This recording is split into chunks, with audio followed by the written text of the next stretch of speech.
Zach Elliott at Feel Free to Argue. Coming off a cold, still not feeling 100%, but wanted to vlog about this thing I saw the other day because I think it's important to know about. And Lord knows, with Egypt and various things that the Republicans in Congress are doing, sucking up most of the news time, I imagine a lot of you probably not even heard about the riots in Pakistan and the huge demonstrations protesting. Well, you're about to find out what they're protesting. Apparently there's this guy. His name is Raymond A. Davis. He's a former Special Forces soldier from our country.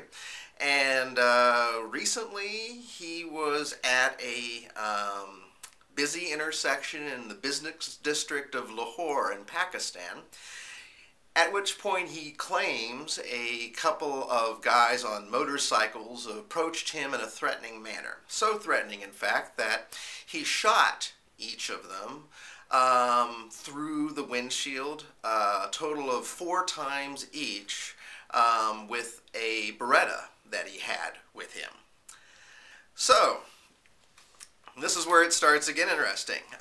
He gets out of his car, and with a cell phone, he takes pictures of his victims. In fact, he's taking pictures of the victims when the police show up and arrest him. So, initially, the United States State Department, the consulate in Islamabad, claims not to know anything about the guy. Until a little bit later, when they claim that he's an embassy official and he should be getting diplomatic immunity, and will you please turn him over to us immediately?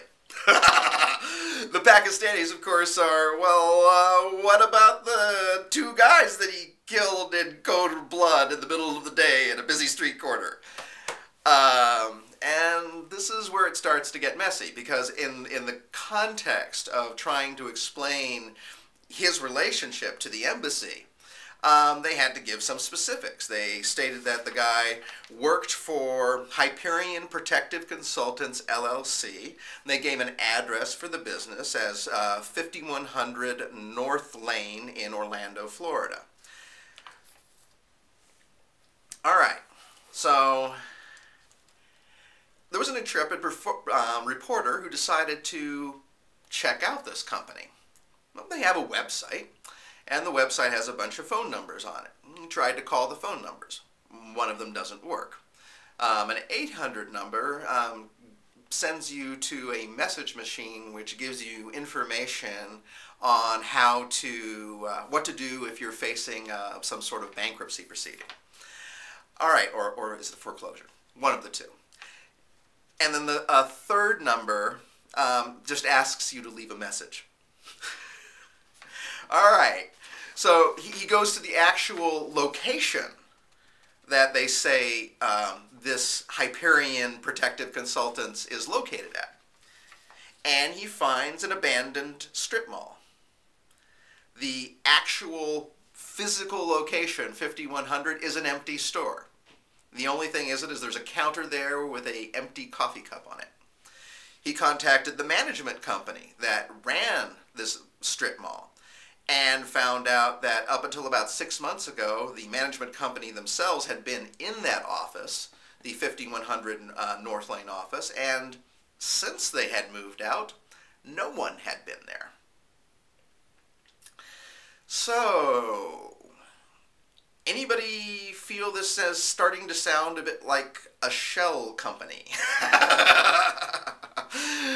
Alright, just to cross all the T's and dot all the I's, the same reporter went and checked with the Florida Secretary of State to see if Hyperion Protective Consultant, LLC were registered with the state, as they would have to be if they were an actual, real, live, legal company. And of course, there was no record of Hyperion Protective Consultants, LLC. So let's have a closer look at this guy and some of the details of the situation there. First of all, the ballistics don't really go very well with the guy's description of events. Considering that Both the men, according to the police, were shot multiple times, a couple of times from the front, but they say the fatal shots were the shots that were fired from behind, which doesn't go very well with his "I'm being threatened" story. What did the guy have on him? He had a total of 3 cell phones, so the one he was taking pictures of his victims with, and a couple of others.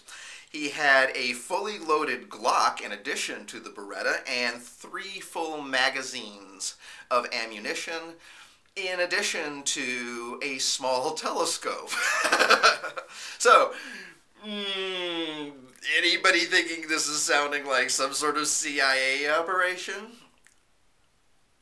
I am.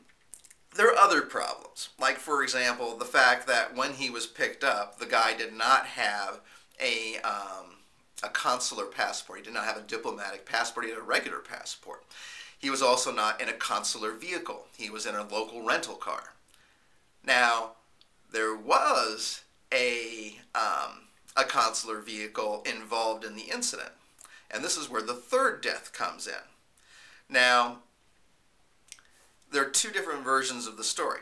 Neither one of them, I think, is terribly good, so I'll just tell you both. The United States says that they learned of the guy's situation. A consular vehicle sped there. They didn't think there was anything they could do, and so they sped away. In the course of either going there or coming back, they ran over somebody and killed them. That part's not in dispute. The Pakistanis, on the other hand, say that the consular car was there when the whole event took place, and when the guy got caught, then the consular car sped off. All right, and killing somebody. So you have a total of 3 victims here. The wife of one of the victims committed suicide over the situation, and this, of course, is just totally ramped up people's anger over the situation. There have been huge demonstrations and lots of anger and lots of people insisting that they do not give up. Pakistan does not give up this man to the United States. Also, I mean, if you've heard about this story at all, and you probably haven't, but if you have heard about it at all, you probably heard the traditionally parroted U.S. line, which is that, you know, this is a consulate issue, and that Pakistan is violating the rules of consular regulating consular behavior by refusing to give up this person. Well, first of all, you know, he wasn't in a consular vehicle, did not have a diplomatic passport. They even denied that they knew him initially. But secondly, Pakistan is not in violation because there are exemptions to the rules for grave crimes. I'll read to you right from the regulations. Consular officials shall not be liable to arrest and detention pending trial except in the case of a grave crime and pursuant to a decision by the competent judicial authority. So all the bullcrap that's being spouted by the U.S. State Department about how the Pakistanis are in violation of international norms is complete crap. On the other hand, I mean, I'm gonna show you the article. I'm gonna link to it below. But the United States breaks these same rules all the time. So once again, it's just like yet another example of U.S. hypocrisy. You know, yelling about other people breaking laws that A, they're not breaking, and B, which we break all the time. So I don't know. I've been looking at this whole thing and thinking that it sounds like something straight out of a Coen Brothers movies. And in terms of like just how amazingly incompetent this whole thing is. I mean, why are we ordering these kinds of executions on the street? Why are we even trying to cover for this guy? I mean, I think that it would be smart to just try to cut him loose. Unless there's evidence on him that kind of proves that he's working for us. But I mean, regardless of what it is, I mean, I don't even know what to tell you. I mean, it's not like, you know, protesting with our government's going to do any good. I just want you to understand that, you know, if you see Pakistanis rioting in the streets over this, they have a good reason. They have a perfectly good reason. I'm afraid, as usual, we are the ones to blame, and their being upset with, you know, what we've done in this situation is entirely reasonable and appropriate.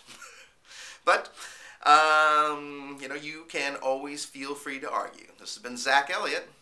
Hope you're having a good time, people.